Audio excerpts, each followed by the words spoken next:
I had to come to terms with, and it took a really long time, that no matter what you say, no matter what your intention is with a piece of content, a different person, each different person is going to perceive that content differently. They're going to take something different out of it, no matter what your intention is with it. So a lot of my videos, the intention is like positive, like this is what I want you to get out of it. And then I'll see a comment that's like, it's so stupid how you thought that, blah, blah, blah. It's like, I didn't think that. What do you mean?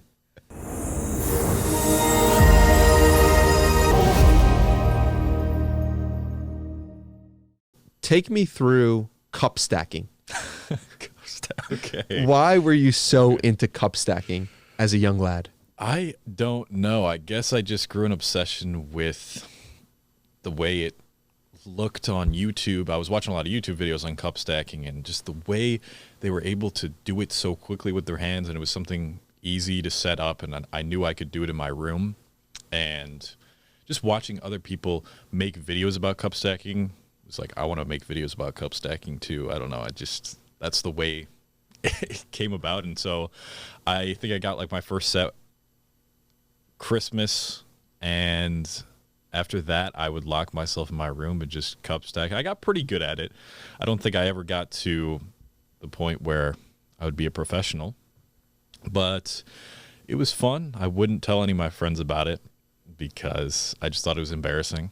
And I'm sure you've seen what I've said in that video where I explained it, but there was one time during gym class where our gym teacher actually brought out this cup stacking gear, and that was like part of our curriculum for like a week or something. And I had to make sure nobody knew I was doing this in secrecy. So I purposefully tried to look bad at cup stacking while we were doing it in gym class, just to make sure my friends, like, so I could fit in, make sure my friends don't know I'm doing this in my free time, and filming myself doing it in my free time as well. Were you posting those videos on YouTube? I wasn't. So that was when I was using my parents' old camcorder that you literally had to put a videotape into back in those days. And if you wanted to like re-edit something or delete something, you'd have to literally like record over it on the tape. So yeah, that was an interesting period in my life where I was just ripping my parents' camcorder all the time, making skits with my friends, stop motion Lego movies. That's kind of where my obsession with making videos began, and I never thought it would lead me to actually start making videos professionally, but here we are. What sticks out to me about the whole thing is the obsession, and like obsessing over something so clearly and so specifically, and then feeling uncomfortable about it or feeling like insecure in some way. And then now it's like your obsessions are actually your unique gifts that you're so grateful to have, it seems like. So take me through that progression and how or when you felt as if your obsession was something you were actually proud of. When my obsession was something I'm proud of. I think it took me a really long time to accept who I was as a person. Growing up, I had two different friend groups. One was called the Weed Kids because we just smoke weed, play video games, more of like the nerdy guys. And then the other was, I guess we could call the group chat name, which was Sigma Chi. Was it Sigma Chi? I don't know, something like that. But our group chat name was a fraternity name, and it was the initials of my school, which was like CHS. Oh, it was Chi Sigma. That's what it is, Chi Sigma, CHS. So you can kind of get a sense for what I would do with that group of friends. We would go out, party, do very degenerate things. And with that, I love those guys. I love both my friends groups. Like, we had a ton of fun. Like, I love those guys to death. But I feel like part of me wasn't able to fully be myself with them as opposed to the Weed Kids. I don't know. I guess I could bring out my nerdy side and feel like I wouldn't get judged for it with the Weed Kids. And that continued until, I would say, until I got towards the end of college, like right at the end of college, I never wanted to fully accept who I was and tell people who I was and express myself the way I fully wanted to express myself until I like actually felt like fully confident in who I was and my success with all my stuff. Now it's like, I don't know. I think a lot of confidence comes from really doing something for a really long time and then seeing progress in it and keeping promises to yourself on that thing that you'll show up and keep doing that thing. And that's where a lot of my confidence came from. Well, at least to be myself, even though I was faking my confidence in a way for a long time too, which is another way to kind of bring out confidence is fake it till you make it. I think a combination of those two things. But I'm getting off track here. I think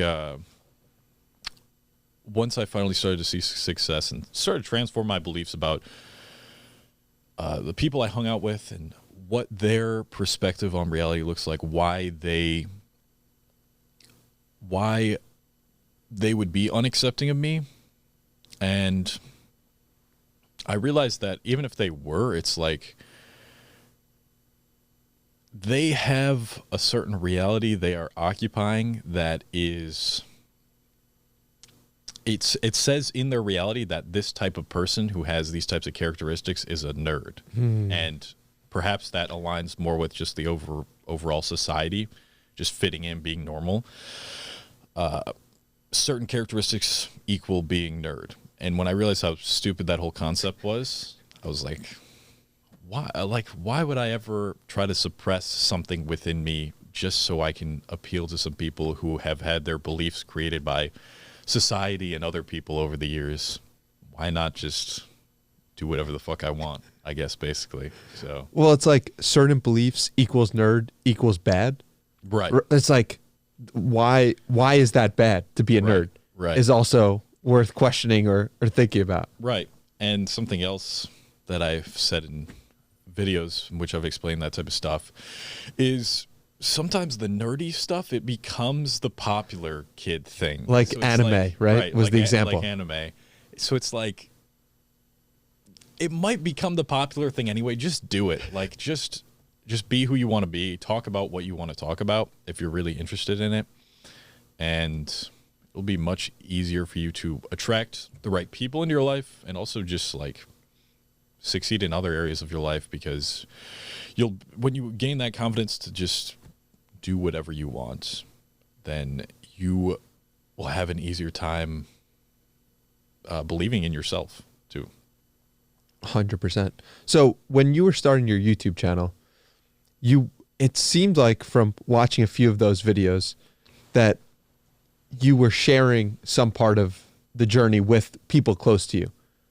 Were you sharing it with everyone? And how do you go about the process of sharing something you created? Because I used to do this all the time too.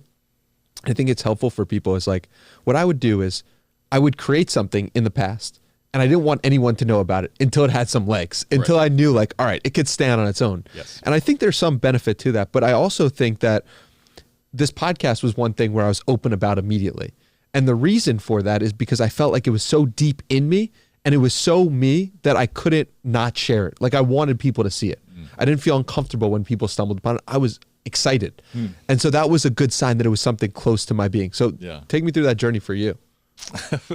I still think till this day, honestly, I like when someone tries to pull up one of my videos around me, I'm like, just watch it on your own time. I'm like, I don't want to, I don't know. It's just like hearing myself and seeing my close friends watch me. I'm like, dude, just, I don't know. Like, is this stuff you're even interested in? I'll try to like push it away. I don't know. I guess I still have some deep-seated, who knows, fear or insecurity about it. Because I do still say that till this day. But when I first started off on YouTube, I did actually share it with my friends. I remember my very first video, I was like texting in the group chat, like, hey guys, I decided to start a YouTube on like personal development, self-help stuff. And they were pretty supportive. Like they were like, oh, they're like, I remember one of my friends, what did he say? Something along the lines of just trying to teach kids with absolutely no swag how to function in life. Just like down bad people. I'm like, kind of. Yeah. Yeah, that's kind of it. So I was pretty open about it at the start, and I was even posting it on all my social medias, my real social media. So I have a real Instagram and then like my brand Instagram. Real Instagram is more for like my friends. Before I even started the brand Instagram, I was posting it on my real Instagram. I'd promote every single video I made on my stories, Snapchat story too. A lot of people in my area knew about it, like people who went to the same school as me growing up, or kind of knew about me, like they heard about this kid making YouTube videos. And you know, my friends were supportive at first. I definitely got roasted quite a bit by other people just outside of the circle. I remember hearing things. There's one girl I grew up with who was talking to one of my friends, and she's like, she said to the friend, she asked him, is this satire? Like, is this guy serious right now? Because it was so vastly different from how I acted growing up. Partly because I didn't really do any sort of self-development type of stuff, but also because, you know, I was afraid to talk about what I really wanted to talk about. And I guess I didn't know back then how much I enjoyed progressing myself and getting into self-development. It wasn't even a concept in my head before I started like studying it and making videos about it. So there was that girl, and then there was another girl who posted, I think, like on her Snapchat story, like one of my videos, and she's like, look at how ratchet this guy is. Ratchet of City Honors, which was my high school. I'm like, dude, what the hell? I didn't really care at the start. So, I mean, as far as like the progress from showing people, I mean, I feel like I've always shown people, even though I was getting roasted and I had nothing to show for what I was doing. It was like, that's a very natural reaction to get from people when you're doing something outside of the norm or trying to do your own thing, is like, how's this going to make you money? What the fuck are you doing? You should probably like think about what you're doing here. Like, how could this ever possibly become a thing? And something in me just knew YouTube was going to work out one day. Why? I don't know, but there's some sort of feeling, voice, intuition, whatever you want to call it, that has always known YouTube would work out if I just kept posting videos. Even when it was 3 years into posting videos and I just got 1,000 subscribers. 3 years into posting videos and you had 1,000 subscribers. Yes. And you knew within you that this was going to work out. Yes. Yes. I remember one of my friends coming up to me at like a party. He's like, it was around that time, and he was like, yeah, man, I hope it works out. I mean, that'd be dope. And I was just like, I know it is.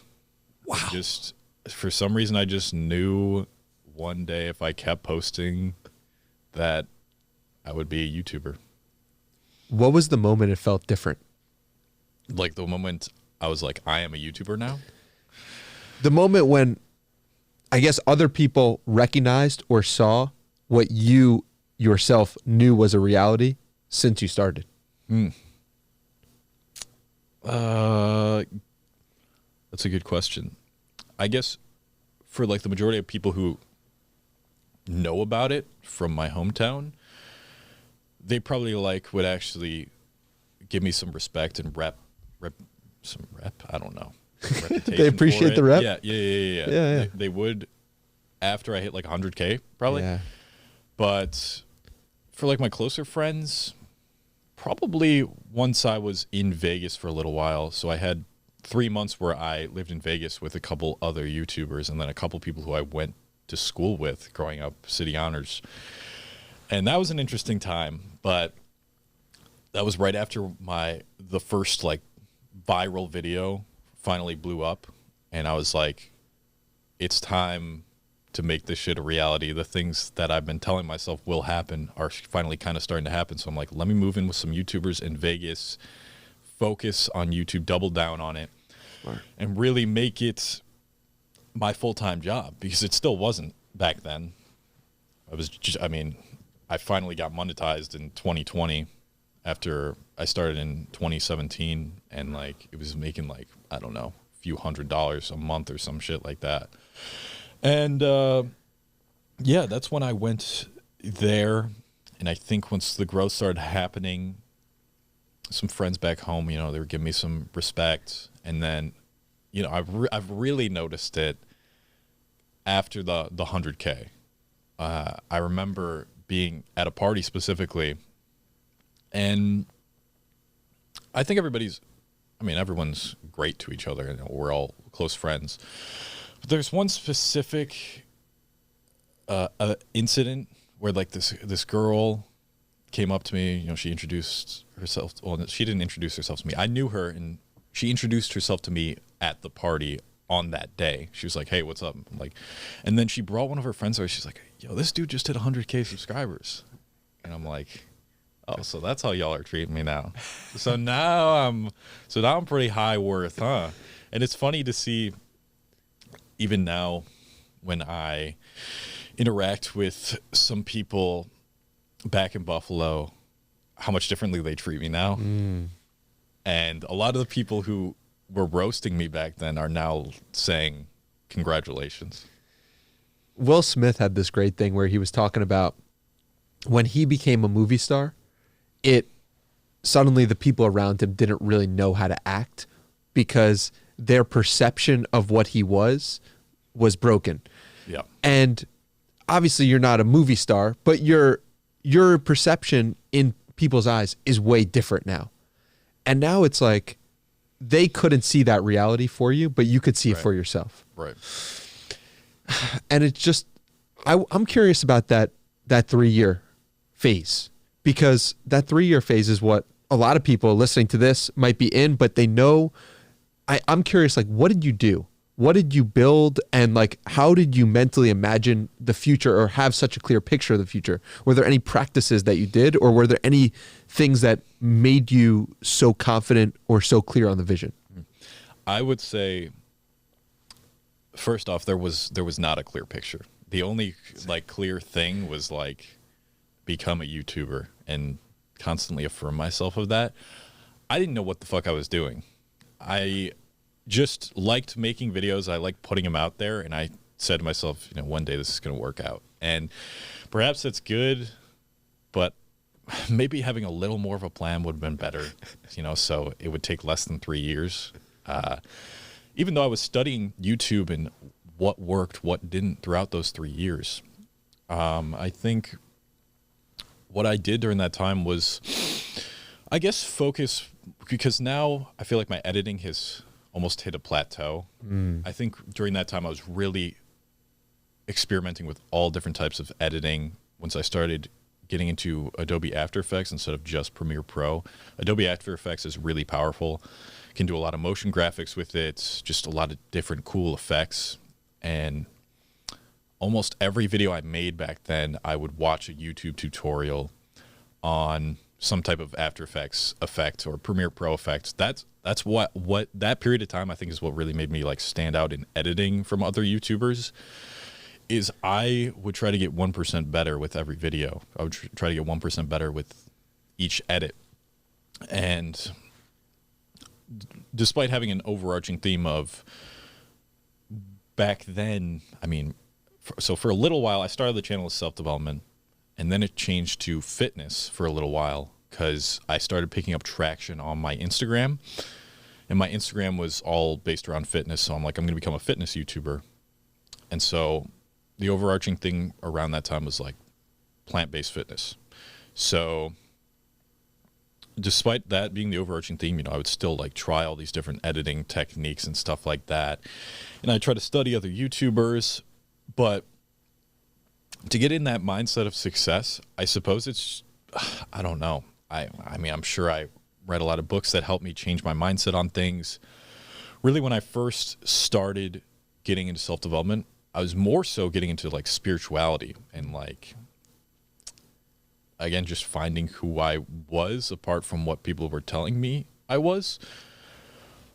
And I feel like that during that time is when I was like deconstructing each belief I had about myself and transforming it into something that would actually be beneficial to me, which I realized I could do at that point in my life, sophomore year of college. So a bit of that. And I think there's a lot of controversy around this, if it even works or not. But I still to this day practice saying affirmations every single day before bed. And during that time I was journaling a lot more, and journaling affirmations, like saying, I, Cole Hastings, am a full-time YouTuber.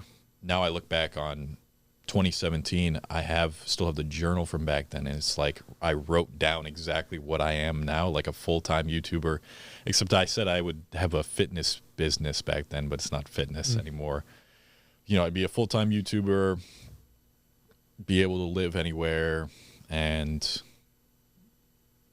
just get interviewed on the Danny Miranda podcast. Yes, that was in there as well, and specifically Crazy. Danny Miranda in a cool studio setup. Why do you think that doing that is controversial? Because it's something that I do as well, and I didn't realize there was any controversy with it. I think it's just like it falls under law of attraction, and law of attraction's gotten some backlash because of the people who promote it are kind of promoting like, yo, you keep doing this, you will be successful. And gonna keep it real, they're like, some people are not gonna make it, even if they do try. I think that if you continuously do something, you get 1% better each time you do it, and you do it for years potentially, you'll get somewhere eventually. You'll see something out of it. But if you don't, that means like you're doing something severely wrong, and you need to switch up what you're doing. So in that way, I mean, it's like if you switch up what you're doing and then you keep going, eventually you'll see some sort of success out of what you're doing. But there's definitely, in terms of law of attraction and like affirmation, I think there's some survivorship bias being instilled there, because like how many other people are doing affirmations and have been for years, but they don't have what they want yet. So that's where I think the controversy comes from. Yeah, I don't know. It's like how would it actually help just saying things? I think what I like to think of is like the psychological more scientific aspect of it is what is called I think it's called Baader-Meinhof phenomenon. So once you learn about a concept of something, or you've been saying something a long time, you'll start to notice that thing more in your environment. Yes. So like if you've been watching a TV show, let's say about, I don't know, apples, right? You'll notice like apples that you usually didn't pay attention to, that you see frequently, you'd start to notice more. So the same thing with saying success affirmations, or just really specific affirmations. I think it just primes your brain to like focus on the things that will lead you to what you are affirming. Yeah, makes sense to me, and it builds the thing that you want to get. It keeps it top of mind often. Yes. It's crazy how often we forget things, and how like even the things that are most important to us, if I don't remind myself of them often, I forget it and I'm on to the next thing. Yeah. And so the affirmations is a good way of keeping the thing top of mind. And yeah, it's been helpful for me as well. I'd love to talk to you about relationships, because it's a topic that gets covered a lot on your channel. And I think you do it in a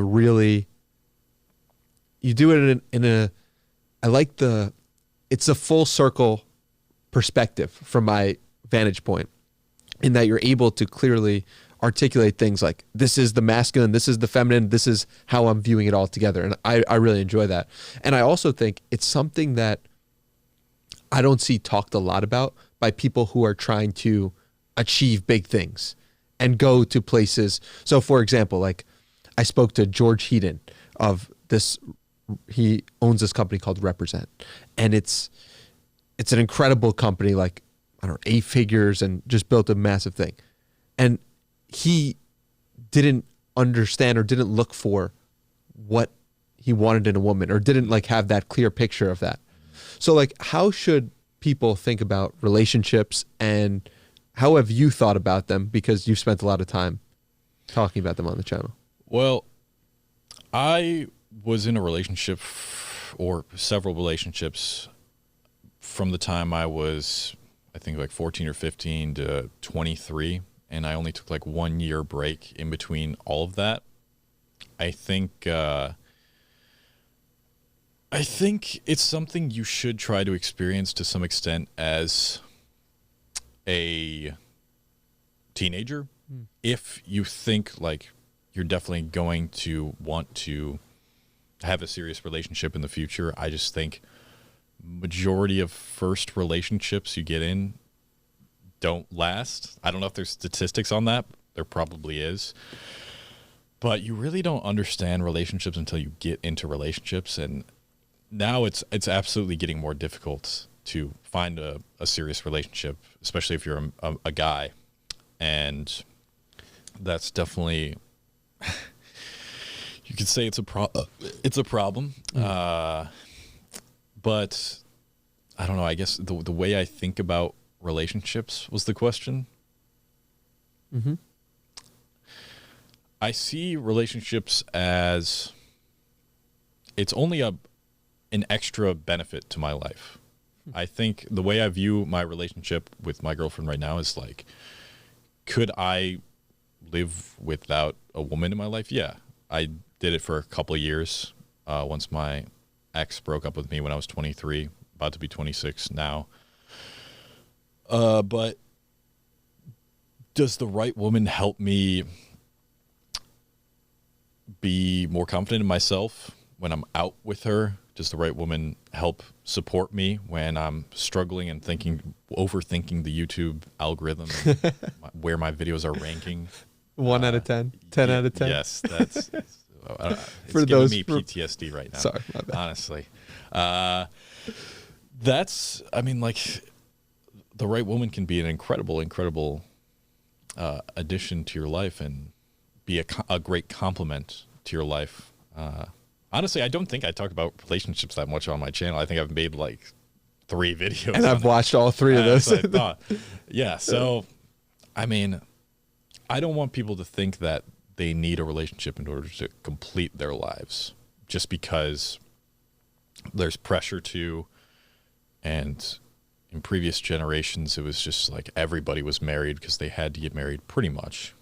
And there's way more people that are alone now. Like, I do think people can enjoy the alone time they have much more than they think. So I guess overall, in terms of relationships, it's like, it's a great benefit to your life. And I would much rather have a woman by my side who's supporting me, who's loving me the way that my girlfriend is. But if something were to happen one day, it's like my life wouldn't be over. And I feel like I've gotten to that mindset partly because of all the work I've done on myself, but partly because I've gone through it and learned from heartbreak already in the past. You mentioned a key part of that, which was your ability to spend time by yourself. Have you talked to me about meditation and actually spending time with yourself? And that's the truest sense of it. How has that played a role in your life? I mean, that's something I preach about all the time. It's one of my biggest, most impactful habits that I've ever adopted. I started around that time I was getting into like spirituality and self-development, just like 6-7 years ago. And there's only a small period of time in my life where I wasn't doing it like daily. I think it's one of the best ways to be less stressed, to sleep better, have more emotional control, think with more clarity. I just think there's so many benefits to just sitting and doing nothing and being present, which is so needed nowadays when there's so much stimulation, when each video that you can find on TikTok is like 30 seconds long. You just scroll forever. Taking time to just sit with yourself, listen to your internal dialogue and your emotions and feelings, especially as a man where you're taught not to do that. You're kind of just taught to suppress it or avoid it or let it come out in very harmful ways. Like literally just sit down for 10 minutes a day, just sit upright. You can close your eyes if you want to or not, and just kind of focus on the inward and outward of your breath. That's how I started. That's still what I do pretty much, except I have my eyes actually open a little bit. The way I do it, that's how I've always done it, is I have them like half open. I just find that it's easier for me to get into a meditative state, and it keeps me more alert in like a meditative state, as opposed to if my eyes are closed, I could get kind of sleepy, especially at night. Yeah, I think the biggest thing is how it increases what I like to call the pause. So the pause is the time between when the stimulus hits your senses and when you react to it. And increasing that pause is so important to not lashing out at people, not beating yourself up, just not doing something stupid and overreactive and emotional. And the way to increase that pause is, or at least that I have, is through meditation. So I think that's been the most helpful thing. The emotional control aspects, I feel like if everybody meditated, maybe everybody would just stop the stupid ass debates all the time and getting angry at each other, saying, no, you're wrong. No, you're wrong. I'm right. It's like, sometimes that stuff crosses my mind, but all the stimulus I get now, it affects me so much less than it used to before I started meditating. When if something goes wrong, or if I do something wrong and I feel guilty, it's like an immediate reaction is negative. It's like, fuck, like I gotta beat myself up.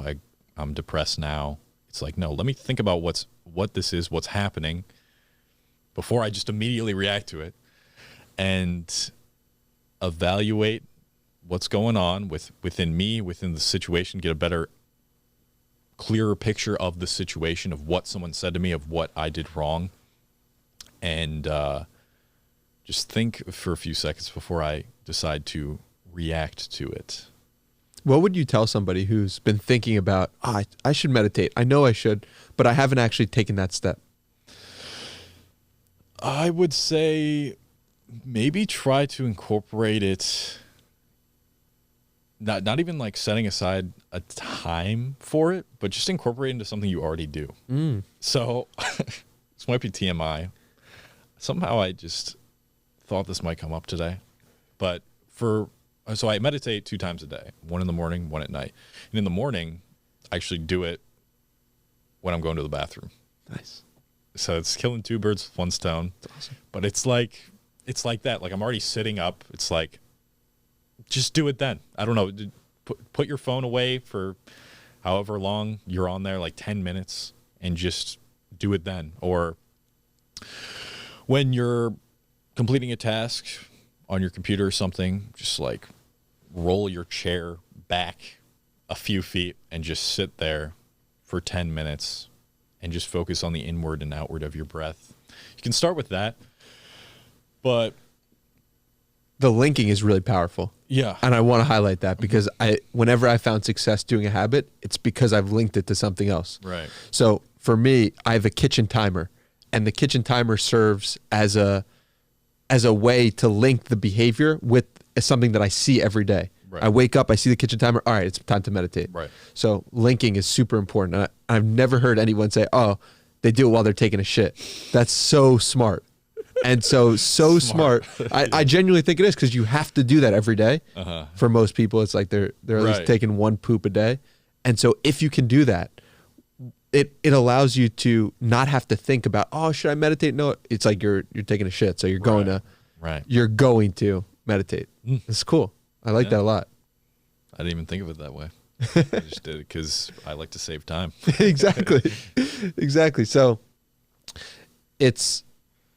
meditation has played a critical role in your life, and you speak about it often. Are there anything else? You've talked about affirmations.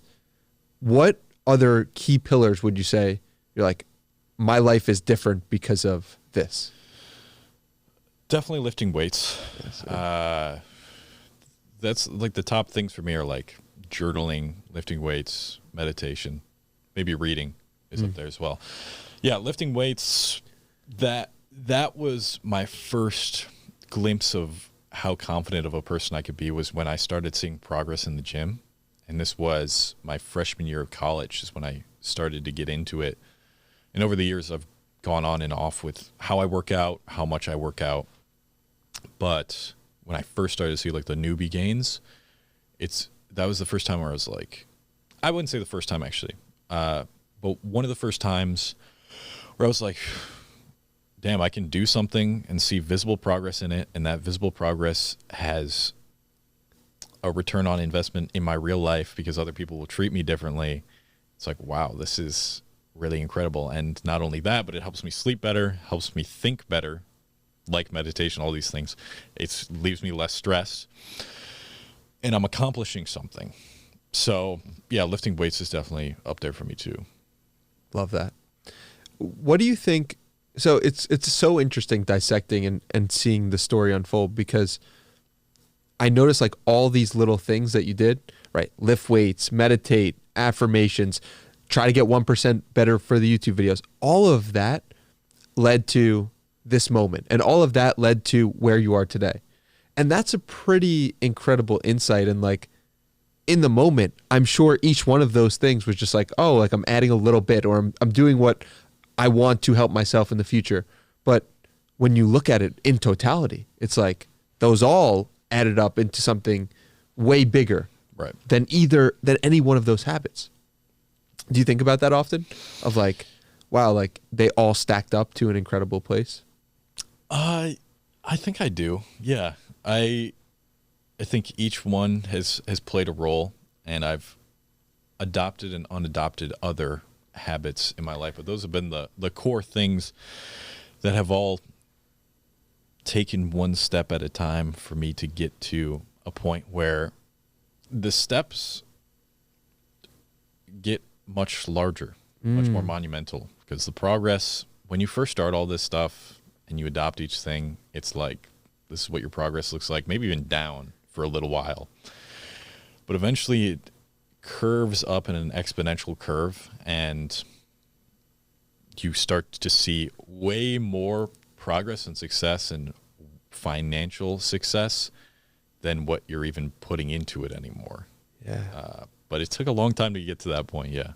Talk to me about the self-mastery course. When did you want to come out with that? And when did you feel comfortable enough where you could say, all right, I've done enough work on myself that I can now teach other people how to do it as well? Mm-hmm.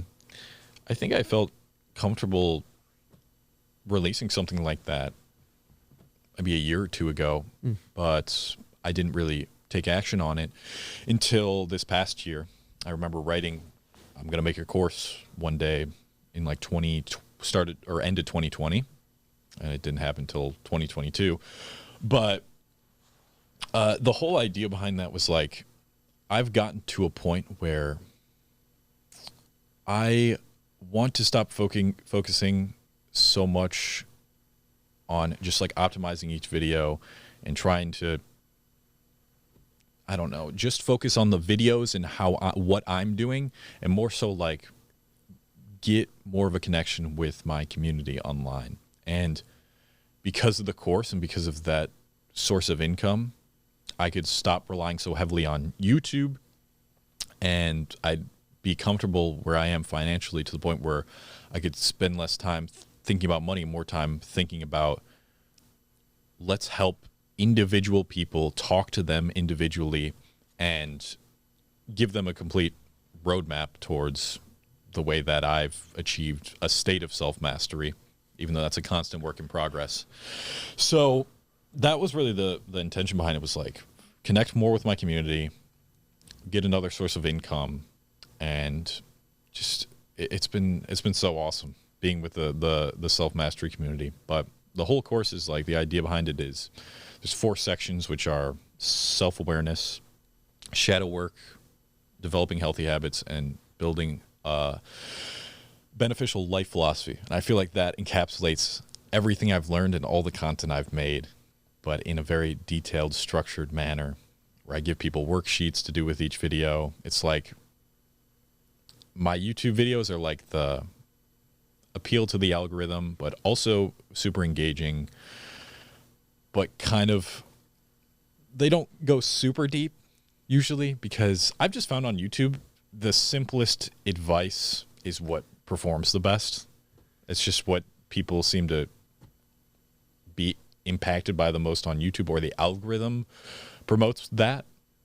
But with the course, it was like I was able to dive much deeper into each topic that I've talked about on YouTube and show people exactly what to journal about or write on this worksheet for your specific life, your subjective problems, which I feel like a lot of YouTube videos lack, where it's just like, hey, you journal, you work out, like all the stuff we've been talking about.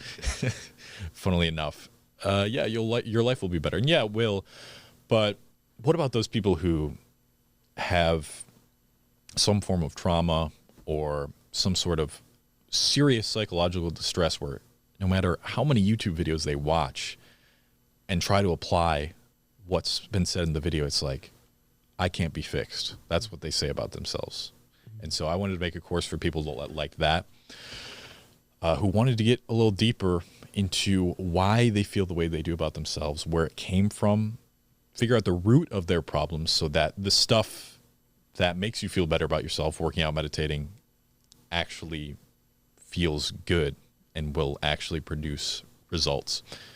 And yeah, since then, you know, I've loved being in the community. That's part of it. Of course, we've been talking about it. The exclusive community has allowed me to talk to some of my most loyal following, and we're in there every day, kind of talking to each other, hyping each other up, people sharing their wins and stuff. It motivates me, to be honest, to be in there, to see all those guys improving themselves, because I'm certainly not perfect. I'm certainly not a self-improvement god. Trust me. Like, everybody listening at home, like, these people you're looking up to and watching in the self-improvement space, they're pretty average people.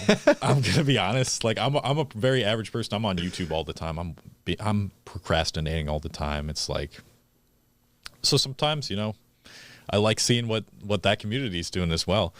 And yeah, it's just been it's been awesome. I've been really enjoying talking to everybody, getting in group calls and stuff like that. Sounds amazing. Talk to me about the shadow work piece of it, because it's one thing we haven't spoke about, but I'm curious, how do you help people with doing shadow work, and what is that? So shadow work, it was coined by the psychologist Carl Jung, and it's essentially this idea that everybody has a shadow side of them that they project onto their reality. So the shadow self is the things that you can't accept or come to terms with in yourself that you hate, usually project onto other people. Like, things that really trigger you about other people, it's probably something that's within yourself that you haven't come to fully accept yet. Because we all have more evil, negative sides to us. That's just kind of what being a human being is like. And I feel like the people who are the most calm and actually the most kind are the ones that have accepted that there's actually a part of them that's negative, that's angry, mean, egotistical. Once you get to the point where you accept those things, you just have a much easier time functioning throughout life and not getting so triggered by other people or things in your reality. So in that section, kind of talk about like projections, triggers, thinking about what it is that you hate about other people, that could be within yourself, and what it takes to really accept that and fully accept all sides of yourself and not try to run away from a part of yourself like I was doing as a kid, but also in the way that, like, the parts of yourself that are just, that most people would deem to be negative. Yeah, it's so funny, man, because when I think back to what would make me cringe as a kid, it was people putting themselves out there. And it's like, what am I doing now? It's just putting myself out there. Right. So it's interesting looking at the places in which you cringe, or you would comment that that's so cringe or that's so weird that someone's doing that. Well, like, look at that. Yeah. Analyze that. Yeah. Ask yourself why that is. I think that's a really impactful practice. For you, what were the things that made you cringe that you have come back to and had to look at and analyze? Yeah, my triggers. So I think I've talked about this before on a video, but I mean, I've said it in public anyway. There's a very popular self-improvement YouTuber, Hamza. I don't know if you've heard of him. Yes. So I used to get super jealous at him. You know, he's got more success than me. He's got more subscribers. Why are so many people watching him? So many people following him? Why are people giving him so much money? Like, he's just doing it for the money. And I was like, okay, why do I feel that way? So I looked at myself, and a part of me wanted to feel like I was a more virtuous person, which I don't know. Like, I don't like selling out in any manner, but like, for me to think all those things about him, but then also employ a lot of what he does, like marketing techniques and whatnot, and saying certain things. It's like, to an extent, I do that. Not exactly in the way he does it, because I think he's much more polarizing than me.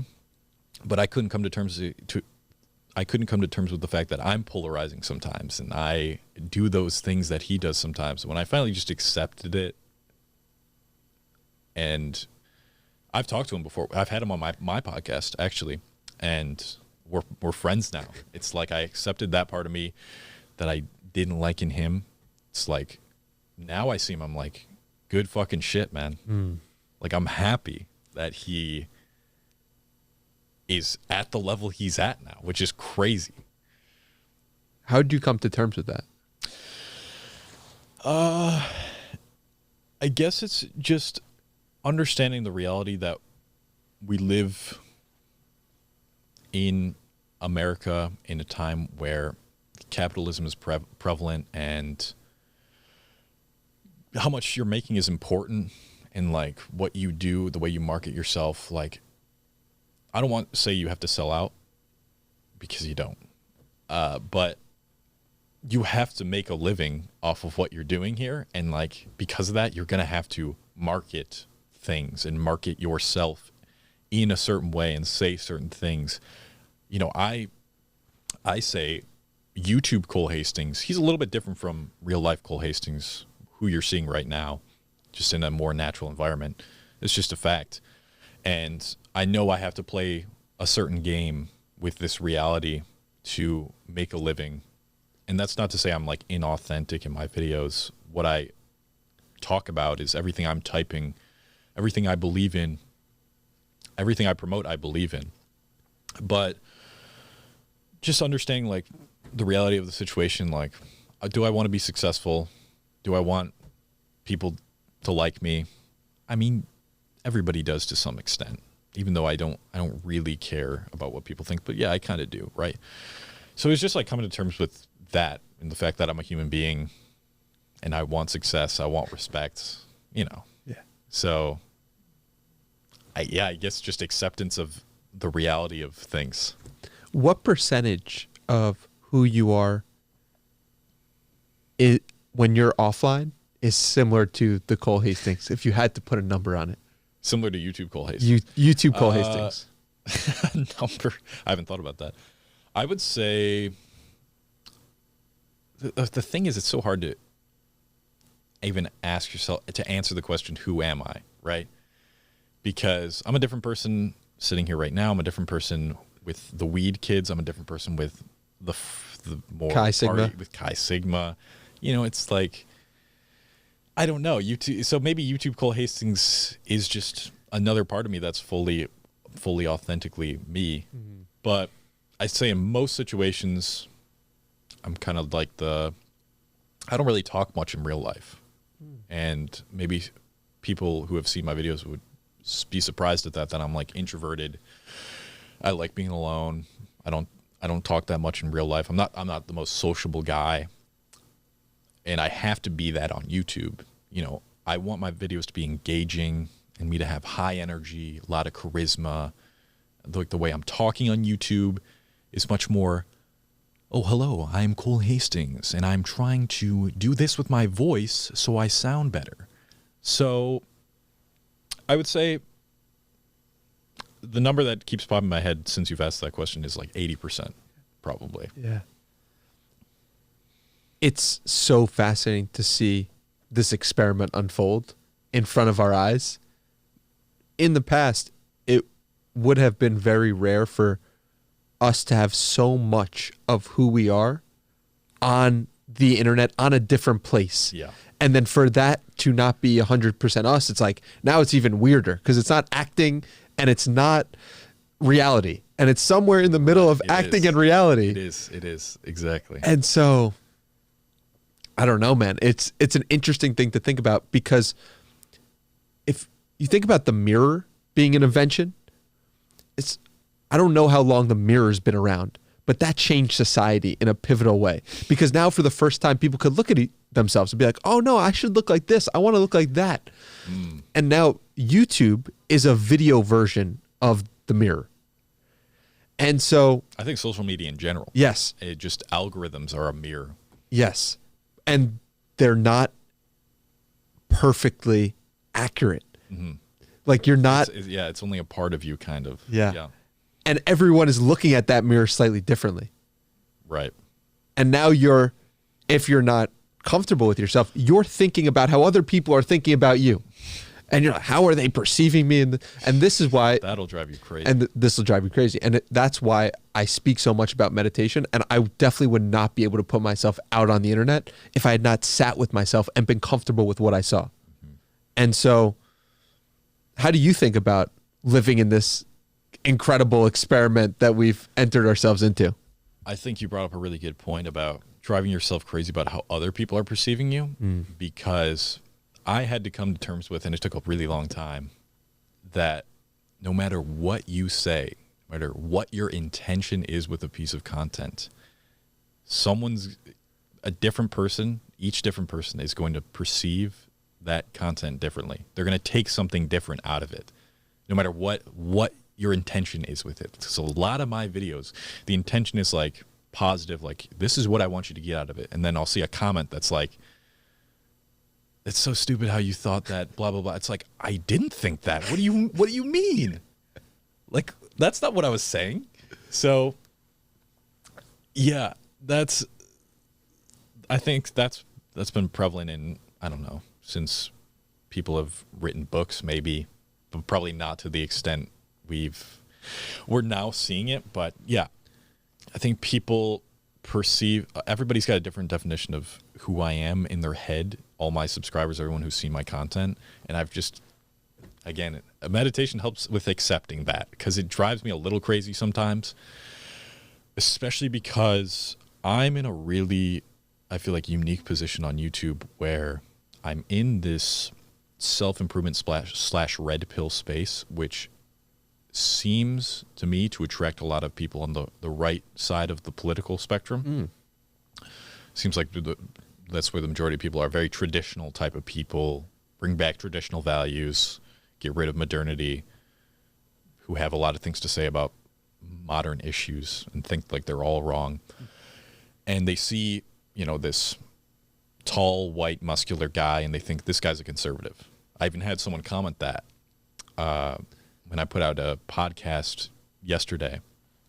He's like, I'm surprised to hear you're left-leaning. You seem like this conservative guy to me. I'm like, no, I'm not. And I am more left-leaning, but I don't even I'm politically homeless, right, as people say, because I just don't want to get into politics. I just think the whole thing is, I don't know. That's a story for another day. But yeah, I have to come to terms with that on a frequent basis of like, people, you say just one thing and they automatically assume you mean this. Or if you are in a certain niche, they automatically assume you are this type of person. And specifically with that one thing, I remember in my video about the masculinity crisis, I said, I did this as an experiment. I literally just said the word toxic And I'm like, I know there's going to be a bunch of 14-year-olds who love Andrew Tate who are going to comment and say, you don't know fucking anything about toxic masculinity. Doesn't exist. That's not even what I was trying to say. I literally just wanted to use the word toxic because I knew that word in their head, they automatically associate it with toxic masculinity, people hating on masculinity. Wasn't trying to do that at all. So that's how I navigated it, and I've kind of just accepted it. Kind of. You're working through it. Yeah. It sounds like Yeah. it. But that's okay. And I think that it's difficult because you're living through something that very few people have ever had to experience. Even if you think about an actor from 20 years ago, well, they're not getting the immediate feedback of the cultural references. And it's like that feedback is coming from an article or some articles. So there is some blueprint to go off, but this is an entirely new thing. What advice would you give to the kid who had 1,000 subscribers after 3 years about dealing with this issue? I mean, I don't know if I can say anything more than what I've said. Is just you're going to have to come to terms with that's how people are going to perceive you, is the way they want to. People will only hear what they want to hear and see what they want to see, no matter what you do. So just try every time you put out a piece of content, say, this is my intention with it. And if somebody doesn't agree or they misinterpret it, yeah, maybe I could have done better at explaining what I was trying to explain. But at the end of the day, it's because that person's reality and their beliefs about things are just vastly different from what I'm trying to say. So that's all you can do. I think the more you try to explain yourself, actually there's probably a sweet spot where you should explain yourself a little bit, but not explain anything at all and explain yourself too much. Somewhere in the middle between those things is good. But if you really try to over-explain it, you're only going to cloud the intention for the viewer even more. So don't try to over-explain it. Set an intention. Do the best you can. Know that people are going to disagree with it because that's whatever they associate with something you said is bad for them or wrong for them. And that's the way that life is for everything. It's true. How do you think about making a good YouTube video? So just the video aspect or like promoting it to like thumbnail and title? You want to talk about that? Let's go into it. Okay. So thumbnail and title are probably the most important thing to a video on YouTube, because if they don't click on it, they're not going to watch your video. So when I think of how I think about thumbnails and titles has evolved over the years. I think during a period of time between like the 100 to 300K subscribers, actually maybe like 50 to 300K, 50 to 300K, it was like I wanted the viewer to see my thumbnail and say to themselves, that's me. So in a lot of my thumbnails during that time, I would act like I would act super sad and like depressed and maybe have some like relatable text. Like one of my videos for people feeling incomplete in life, it's like me standing in the middle of the street, just staring blankly at the camera, and in the middle of the text is, it's never enough. Something like that. It's like, that's me. That's what I wanted them. I wanted them to connect with the thumbnail and title in that way. But now, I guess it really depends on the video. I think the most important thing that I've learned from YouTubers like Mr. Beast, Leon, who we both know, Leon Hendricks, who's very, very talented YouTuber, is you want to invoke some sort of curiosity out of them. So the best thumbnails and titles are the ones that leave the viewer, the potential viewer, saying, I need to know what is going to happen. I need to click on this.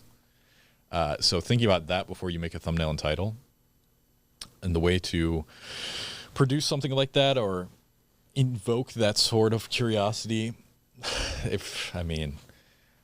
try to keep my titles pretty simple. The ones that are performing best for me lately have been like these video essays where it's like the masculinity crisis, a generation of hopeless men. So it's like the title and then more of an explanation of the problem with the rise of NPCs, why critical thinking is dead. And there's enough like curiosity there, but you're not giving so much away in the title. So it's like, I want to see what happens. I want to see what this person is talking about. So that kind of works for me right now. And then thumbnails, you want them to pop. You want them to be pretty saturated and colorful. And again, you could go with the over-the-top route, or you could have something in it that's like, it just leaves them curious. Like, is this really what happens? Like, you could have more of the answer to the video in the thumbnail than what's in the title. So like maybe one of the examples of Leon's videos where he's like, how dopamine detoxing changed my brain. He's got a before and after. And that's like, it's showing more of what the title's suggesting, how it changed his brain. It's literally showing the change in his MRI scan. It's like, I got to see how he did that. Because he's not revealing everything, but it's clear enough to the point where it's just like, I'm curious, I want to know more. So that's what I would say for like the titles and thumbnails. Again, I'm not a YouTube expert. For 3 years, I had 1,000 subscribers. I don't know that much. I just kind of understand my audience at this point. And I think that's really important too, is to know what audience you're trying to build if you don't have one, or like what your audience is already watching and what they want. That's also important. But as for the actual meat of the video, I would say, again, it's just being the most engaging, the highest audience retention is what you're looking for. That means that they're watching it for as long as possible. Most engaging for me has been storytelling. What really blew me up on YouTube was telling stories about my life in a relatable way. You don't have to be relatable on YouTube, but that's what worked for me. I feel like people connected with me because they felt like they saw a part of themselves in the stories that I would tell about my past. And my YouTube channel is aimed towards, my audience is like people like a few years, like Cole first starting off on his self-improvement journey back in college is what my audience is, what I aim for my content to be. So I'll tell stories about my past life with college and how I used to be and some problem I had or some really sad situation I went through and how I overcame that. The whole story behind how I did that. Instead of just saying, hey, here's 5 ways to be less depressed. It's like, here's my story, how I got through it, and take what you want from that story.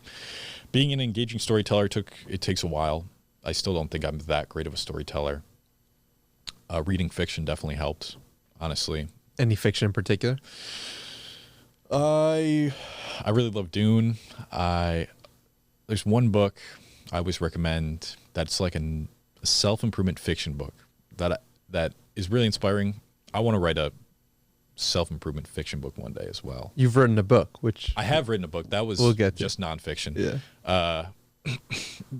But it's called Zorba the Greek, and it's basically just this story about this really old guy in not ancient Greece, but I would say like, I don't know how long back, a few hundred years. Him and his friend who's a little bit younger than him, they go to like Crete, the island of Crete, and they're just mining there and trying to make a living.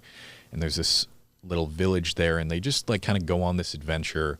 And along the way, the old guy is kind of just teaching the young guy how to be more present-minded, just enjoy life. And it's just, the writing is so good.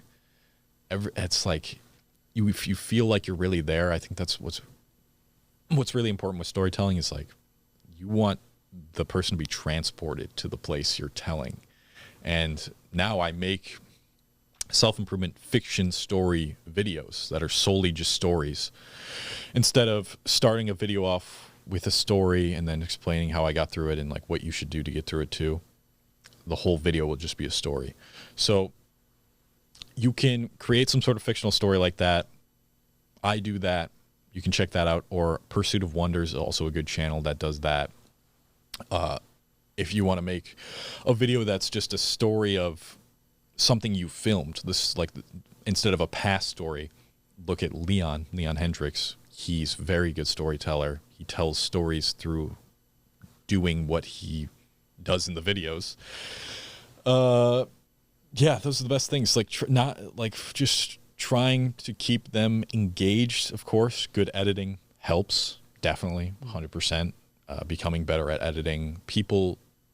Most people will take note of quality of videos. If you improve your editing, your camera work, all that, people notice that, and they're more likely to subscribe and watch the video till the end too. But really just the most important things are like the script. An engaging story usually produces a higher audience retention. How do you think about creating videos for the previous version of yourself versus creating videos for the person you are today or the person you want to be? I talked to this, Nat Eliason really brought this point to me, is that he's trying to write for like an audience above him sometimes. And I just thought that was such an interesting concept because it takes you to a different place. It makes your thinking like, oh, what would Cole 5 years from now think versus what would Cole 5 years ago think? Obviously, it's way easier to explain to the person you were the things you did to get to this point. But there's also some benefit to trying to push beyond your current limits and making videos for that person or making content for that person. Yes. How do you think about that? So I think, my content's evolved over the past few years. I think it's moved away from me telling a sad story about my past because it's like, dude, how many more anecdotes can I possibly bring up in a video? It's like I've talked about, yes, my girlfriends have dumped me in the past. I didn't fit in, yada, yada, yada. It's like I don't have that many stories that I can bring up. And it got kind of stale. So now there's three real main things I focus on. Is the Cole now really likes video essays. So I write video essays on modern issues. And those videos have honestly been doing the best on my channel. All of them have gotten way more views than like my average, like just self-improvement videos. The second one is doing some sort of, I guess, challenge or just creating the story with the video. So I have an idea for a video and I want to make a story out of the filming process of that video. So example of that was my trying to boost my testosterone in 2 weeks video. So yeah, I filmed the whole process of trying to boost my testosterone, and that was that's like a good viral formula too. It's what Leon uses in a lot of his videos too. And I find that really enjoyable too, because like I don't have many more stories about my past I can even tell. So it's like I got to move on and I got to create. I have to create the stories now. I want to create the stories as they are happening and film them. Yeah. And make a story out of the journey instead of story out of the journey that already happened. So I feel like now, I am making, and when I do make strictly like a self-improvement topic related video, it's like an evolved version from my past self-improvement related videos where it's not just really simple advice.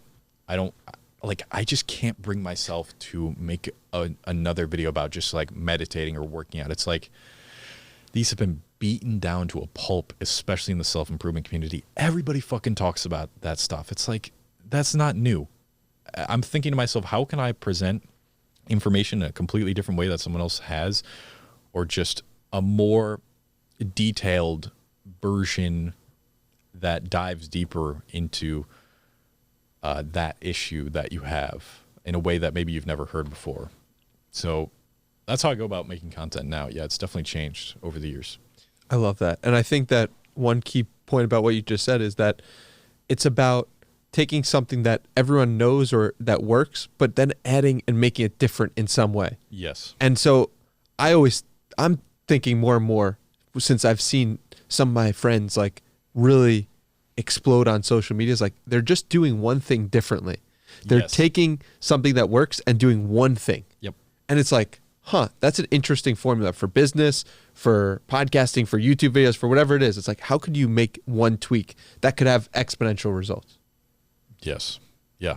What is that for you? I don't know, man. I'm trying to figure that out. I'm trying to think about that.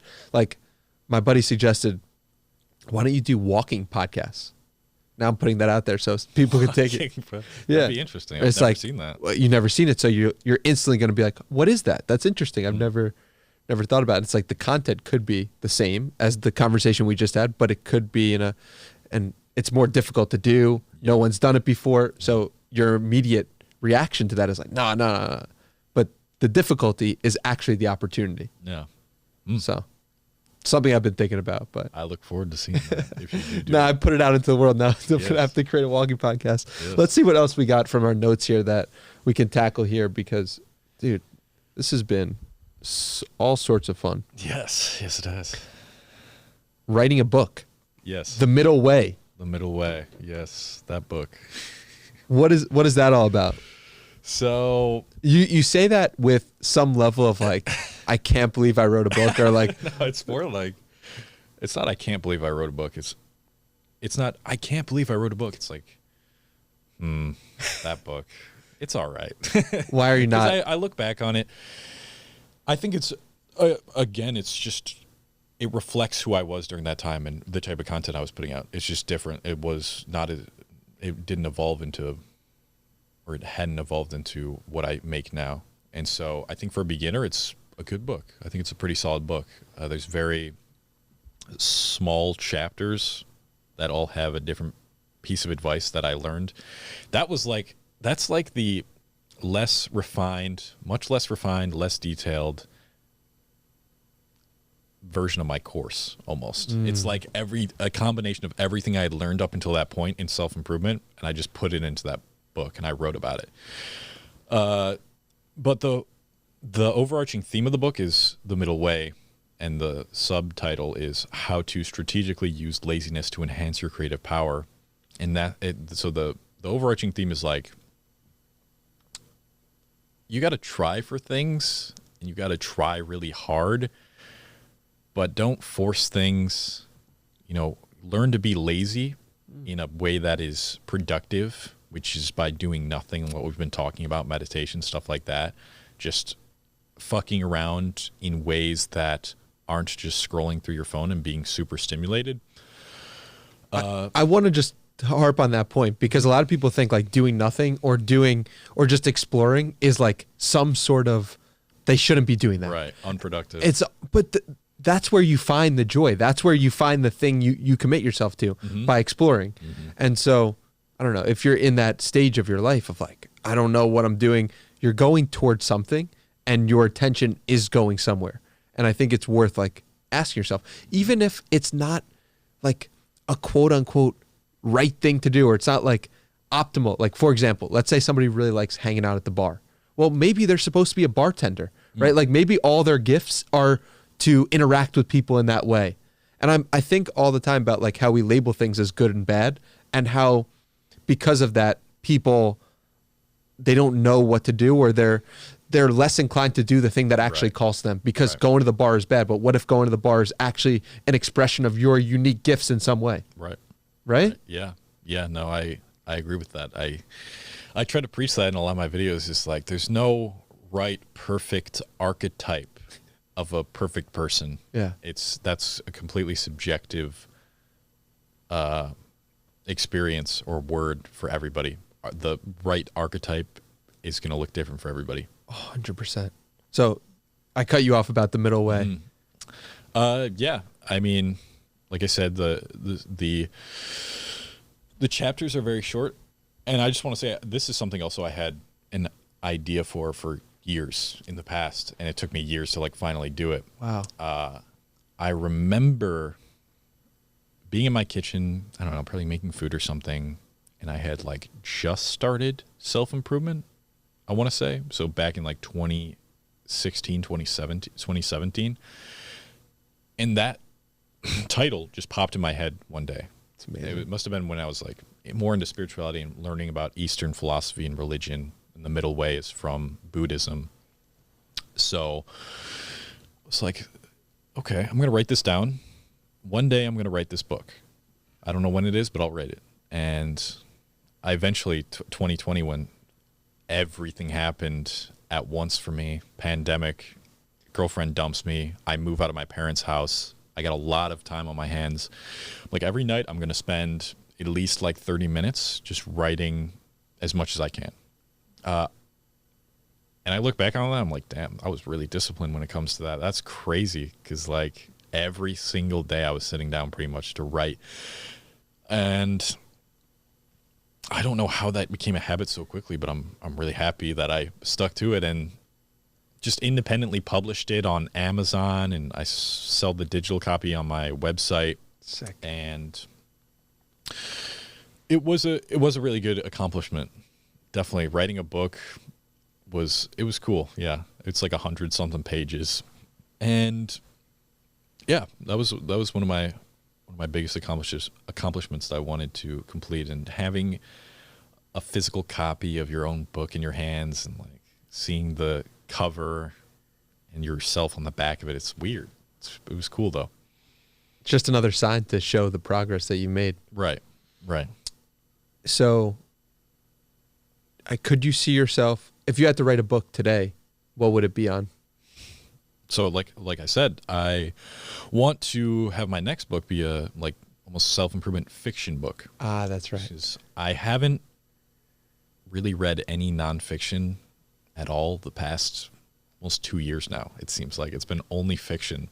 I feel like I've gotten to the point in self-improvement content, all of it. It's like, I know what I have to do. Watching a video about a general self-improvement thing, it's like, it's not going to help me. You've advanced beyond. Yes. And now that's the type of videos I'm trying to make, is for the people who have like gotten past the first level of self-improvement and are like just trying to evolve, still get better, but want something more than just the typical advice.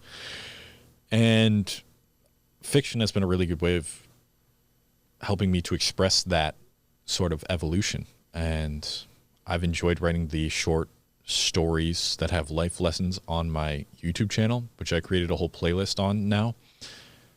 And I love writing stories. And it's just such a fun, creative process that I really have the most general idea. And this is how I write all my videos, apart from just short form or short stories with life lessons, is I'll have like a general idea of what to write, but I don't like list out things I want to hit. I just start writing and I hope it turns out good. And that's how like all of my short stories have been, is like I figure out the next thing to write when I'm writing it. It just creates a story out of my head, and it just feels good when you complete it, and it feels impactful, way more impactful watching a video like that for me. And that's why I make content like that now. So yeah, my next book going to be something like that, fiction book. I definitely need to become a better writer though. Just writing a whole fiction book, even though I've read a lot of fiction books and I've written a lot now as a YouTuber, I feel like I need to read a book about how to write books. I got some recommendations for you. Okay, I'll link them down below for people as well. Good. I'm super excited to see that book come to fruition. And I've seen this trend of nonfiction writers go towards the fiction realm. And I have a few people in my head who I can think of from that. I don't want to bring up their names in case they haven't publicly announced anything like that, but super cool. I can't wait to read that. I like to end these podcasts with a challenge for people. Okay. A challenge points to the place in your heart you think that from everything we've spoken about or something we haven't, that people should take some action from the conversation. Does a challenge come to mind for anything we've spoke about or anything we haven't? Boy, that's a loaded question. Oh, yeah. I might have to think about it for a little bit. A challenge I would like people to take. Because we do these podcasts, we talk about a lot of cool stuff, but then it's just not make it not consumption. Make it something that you do after. Actionable step. Yeah. Yes. An actionable step. I guess if you are unhappy with where you currently are in life, just ask yourself, what is the smallest next step I need to take to start moving in the right direction? I think one of the biggest things that stops people from doing things that require so much work is because they're thinking about how much work it takes. But when you break it down into the smallest, simplest steps, this is what I do with all my everything. Building my YouTube channel was, what's the next thing I have to do? Okay, I have to write the script for this video. Okay, after I'm done with that, okay, what's the next thing? I gotta put all these things, all these clips into Premiere Pro. Just write down the smallest next step and take action on it within 24 hours. Just start some sort of momentum, and you're not going to be motivated right away. You have to take action to be motivated. It's not the other way around. You don't wait for motivation to take action. So I guess that's what I would say. Cole, it's been such a pleasure. So grateful for you. YouTube channel link down below. Anywhere else we should send people? My Instagram is Cole Hastings _, no spaces. I post reels on there, sometimes recipes, high protein recipes, because that started off as a kind of fitness account, and I still got a lot of followers like that. And then I also post snippets of my YouTube videos, as well as just like other improvement related reels, a lot of reels on there. So you can check me out there. And if you're interested in joining the self-mastery course, ultimate self-mastery course, that's on my website, cole-hastings.com/self-mastery. Awesome. Thank you so much, man. This was an absolute pleasure. So grateful for you. Yes.